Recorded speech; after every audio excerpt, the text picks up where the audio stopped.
요가라는 말은 결합한다는 뜻을 가지고 있습니다.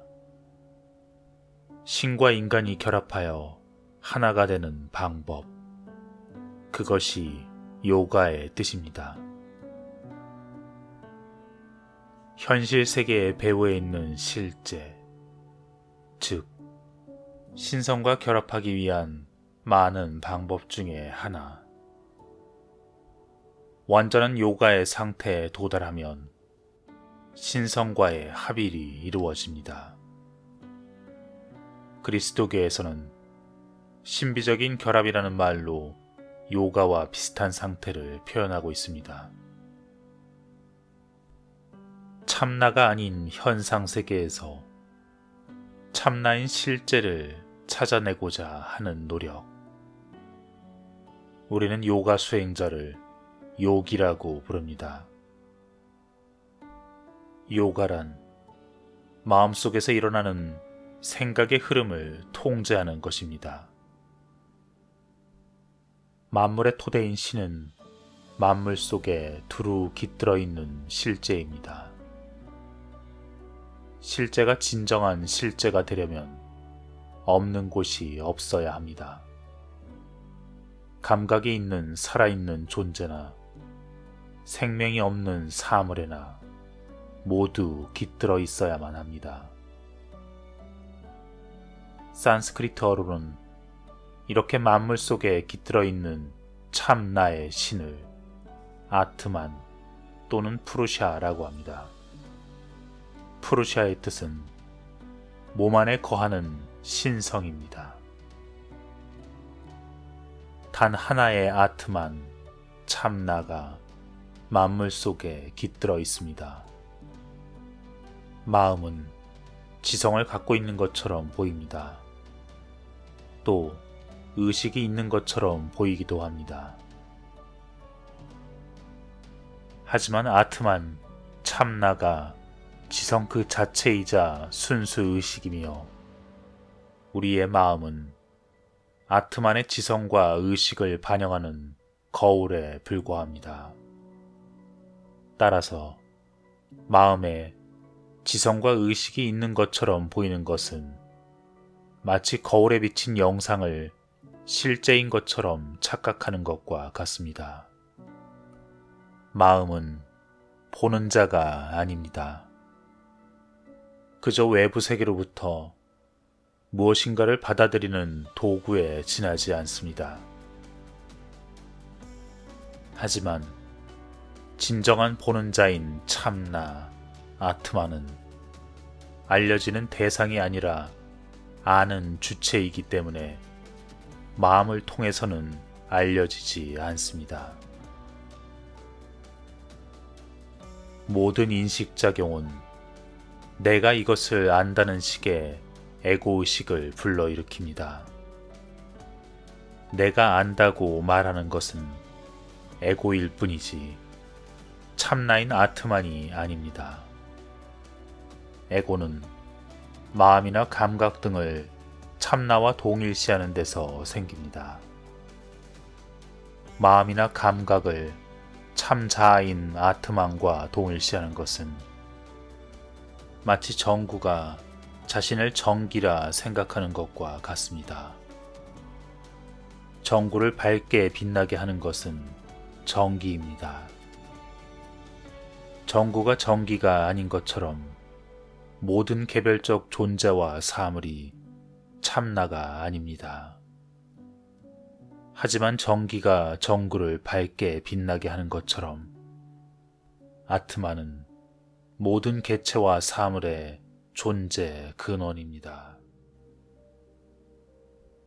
외부에서 어떤 사건이나 사물이 오감에 의해 받아들여지면 마음속에서 생각이 일어납니다.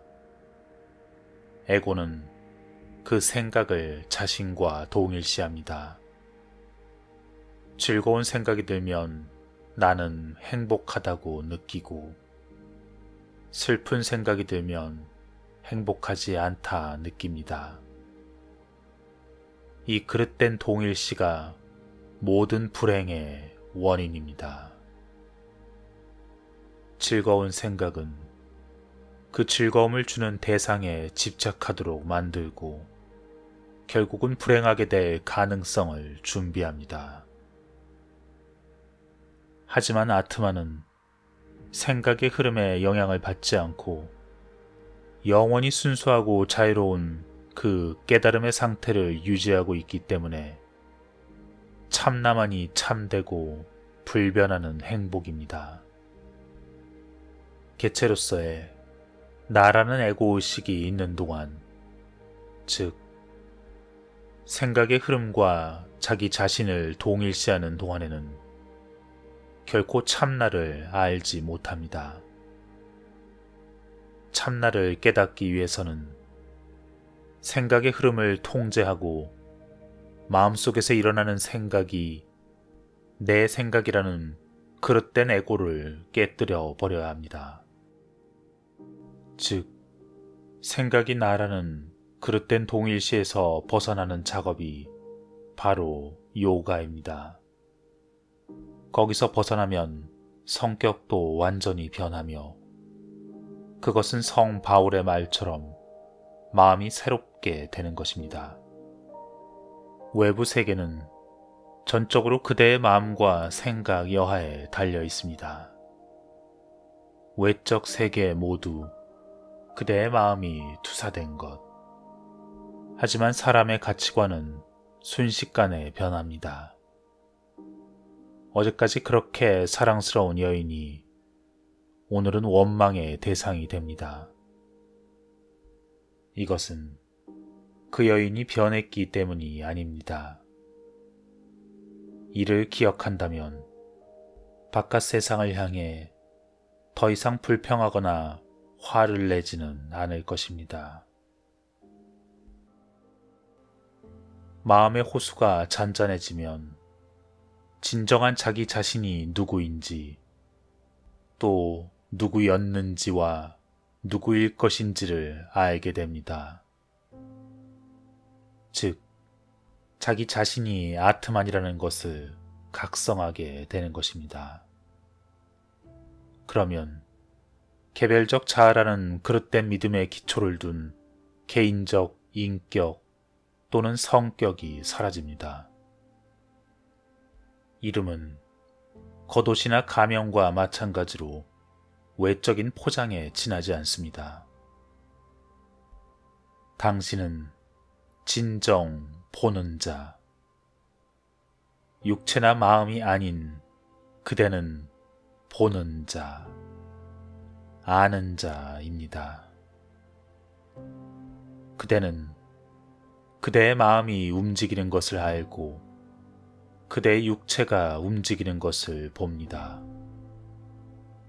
보는 자인 그대는 이렇게 그대의 마음과 육체를 보고 있지만 결코 보여지는 대상인 마음과 육체에 속하지 않습니다. 당신 자신을 보고자 하는 그 보는 자. 그대는 자신의 얼굴을 거울을 통해서 봅니다.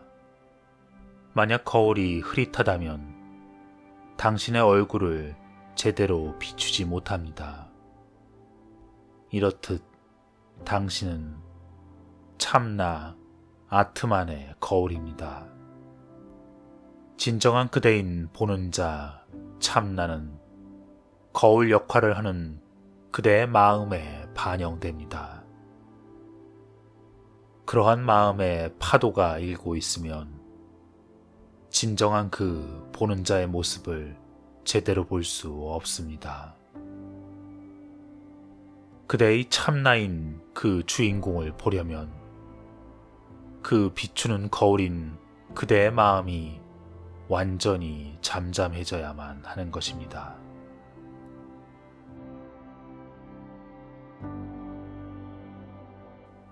요가를 수행함에 있어서는 생각의 흐름을 고통스러운 것과 고통스럽지 않은 것으로 나누는 것이 대단히 중요합니다.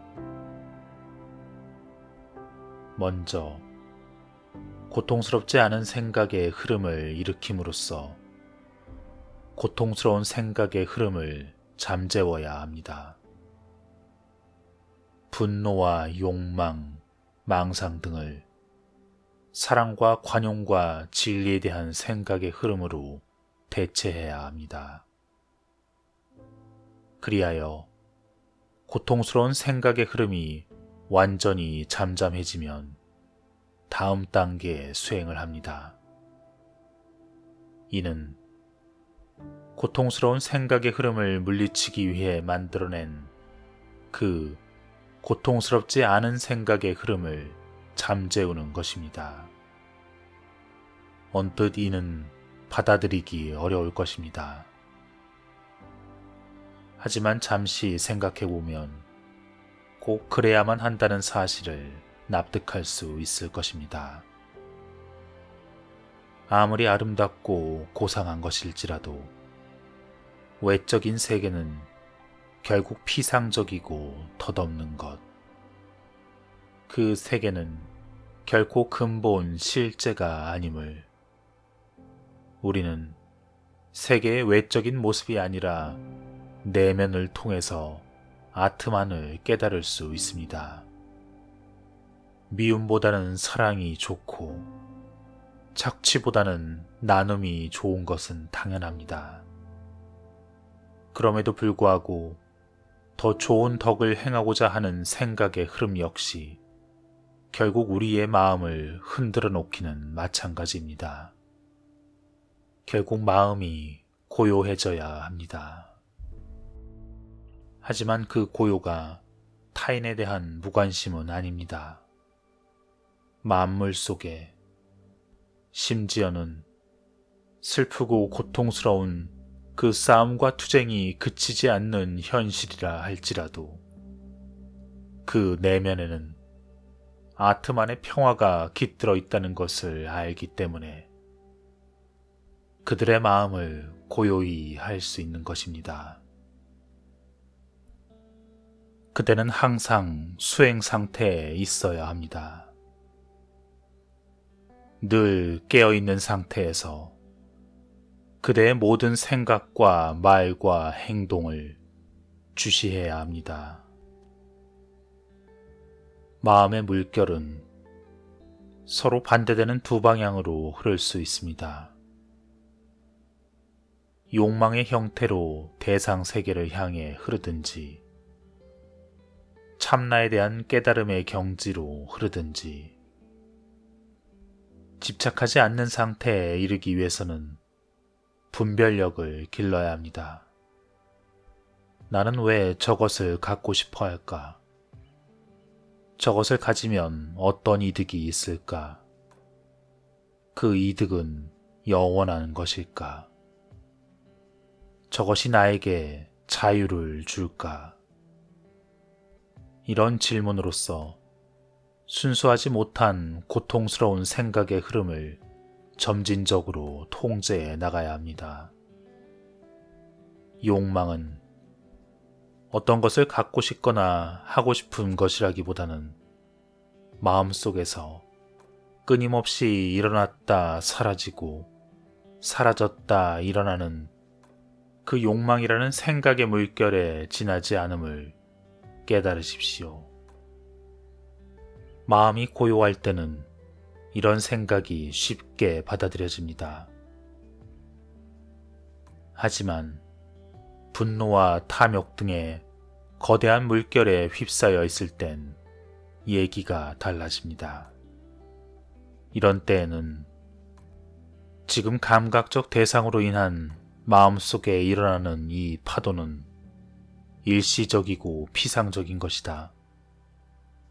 또 지금 이런 경험을 하고 있는 것이 바로 나라는 에고 역시 일시적이고 피상적이다. 이런 것은 근본 실제가 아니다. 이런 생각을 되살려내야만 합니다. 무엇에도 집착하지 않는 상태는 매우 서서히 이루어집니다. 하지만 수행의 초기에서도 그 새로운 느낌의 자유와 평화를 경험할 수 있습니다. 집착하지 않음은 금욕이 아닙니다. 자기학대의 일종인 금욕은 무척 고통스럽지만 집착하지 않음은 그렇지 않습니다. 마음을 통제하는 힘이 커짐에 따라 이 집착하지 않음으로 우리가 포기한 것은 실제 우리에게 필요했던 것이 아니라 필요하다고 상상한 것일 뿐이라는 점을 깨닫게 될 것입니다. 그리스도는 내 멍에를 매는 것은 쉽고 내 짐은 가볍다고 말했습니다. 이는 영혼을 자유롭게 해주는 수행보다 감각에 집착하는 에고의 삶이 훨씬 더 고통스럽다는 뜻입니다. 하지만 이 집착하지 않음을 무관심으로 혼동해서는 안 됩니다. 인간의 진정한 본질은 아트만. 내 안에 있는 아트만을 사랑하는 것은 곧 만물 속에 깃들어 있는 참나를 사랑하는 것. 이런 사랑을 통해 우리는 현상세계로부터 현상세계 내면에 존재하는 실제를 향해 고양됩니다. 이 보편적 사랑은 일상적 마음으로는 이해하기 힘듭니다. 하지만 실제에 대한 사랑과 인간적 사랑이 질적으로 다른 것은 아닙니다. 우리가 일상적으로 경험하는 제한된 그 인간적 사랑이 깊이와 폭에 있어서 무한히 확장되면 그것이 곧 실제에 대한 사랑입니다. 누군가를 사랑하게 되면 그 사랑하는 대상의 내면에 깃들어 있는 그 영원하고 빛나는 그 무엇을 어렴풋이 느끼게 됩니다. 그것을 그 또는 그녀만이 가지고 있는 독특한 그 무엇이라 생각하게 되죠. 하지만 사람의 개인적 성격이나 자질은 그저 외적인 현상입니다. 그런 외적 현상이 실제를 보는 눈을 가리면 실제는 속에 감춰지고 우리의 에고의식이 그 외적인 현상에 반응하며 그 결과 우리가 사랑하는 사람 그 속에 있는 영원한 그 무엇을 그 또는 그녀만이 가지고 있는 독특한 그 무엇이라 생각하게 되는 것입니다. 그럼에도 불구하고 우리가 느끼는 그 어렴풋한 빛은 확실한 영적 체험입니다.